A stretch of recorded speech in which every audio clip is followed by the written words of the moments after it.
মতো বেঁচে থাকতে চাই। 1981 সালের 30 মে সকালে রাষ্ট্রপতি জিয়াউর রহমানের মরদেহ ক্ষত বিক্ষত অবস্থায় চট্টগ্রাম সার্কিট হাউসের 4 নম্বর রুমের সামনে পড়েছিল। বিভাগীয় কমিশনার ও পুলিশ কমিশনার সহ সেখানে যাওয়া গুরুত্বপূর্ণ ব্যক্তিরা সবাই ঘটনাস্থল ছেড়ে চলে যান। মরদেহ পাহারায় রেখে যাওয়া এনএসআই এর 2 কর্মকর্তা আব্দুস সাত্তার ও আবুল কালামকে ঢাকা সরকারের কাছে ঠেলে দিলে হবে না। ঢাকায় সরকার থাকবে না, ঢাকা সরকার এখন গ্রামে থাকবে। সকাল 8:30টায় 2টি সামরিক জিপ ও স্বয়ংক্রিয় অস্ত্রে সজ্জিত একটি সেনা ভ্যান সার্কিট হাউসে পৌঁছায়।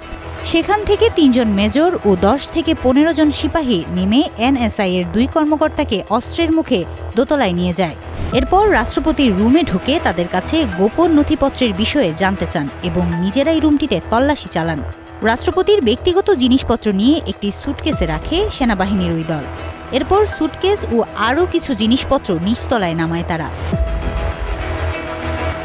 এনএসআই কর্মকর্তা আবুল কালামকে সেগুলো পাহারার নির্দেশ দিয়ে এনএসআই কর্মকর্তা আব্দুস সাত্তারকে আবারও দোতলায় নিয়ে যাওয়া হয়।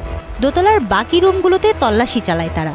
এ সময় তাদের একজন মেজর মুজফ্ফরকে রাষ্ট্রপতির বিছানার চাদর নিয়ে আসতে বলেন।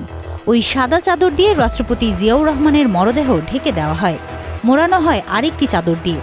এরপর কয়েকজন সিপাহীর সহায়তায় রাষ্ট্রপতির মরদেহ নিচে নামান তারা। লেফটেন্যান্ট কর্নেল আহসান ও ক্যাপ্টেন হাফিজের মরদেহ নিচে নামানো হয়, তোলা হয় ভ্যানে। এই পুরো প্রক্রিয়ায় ঘণ্টাখানেক সময় লাগে। দুপুর 12:30টার দিকে একজন জুনিয়র কমিশনড অফিসার জেসিও ও কয়েকজন সিপাহী একটি সামরিক জিপে সার্কিট হাউসে পৌঁছান। জিয়াউর রহমানের সুটকেসটি নিয়ে যান তারা। জিয়াউর রহমানের মরদেহটি নিয়ে যাওয়ার পর স্থানীয় কর্তৃপক্ষের কাছে কোনো তথ্যই ছিল না যে সেটি কোথায় নেওয়া হয়েছে বা কোথায় সমাহিত করা হয়েছে।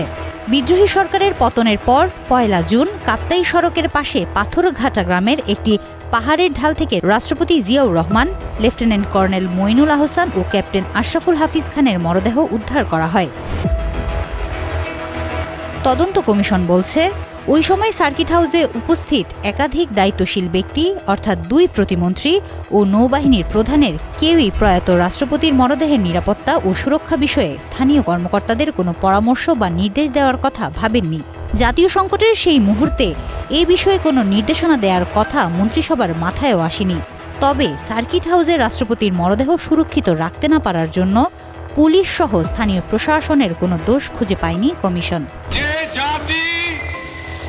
তাদের ভাগ্য উন্নয়নের জন্য নিজেরা নিজ হাতে চেষ্টা করে না।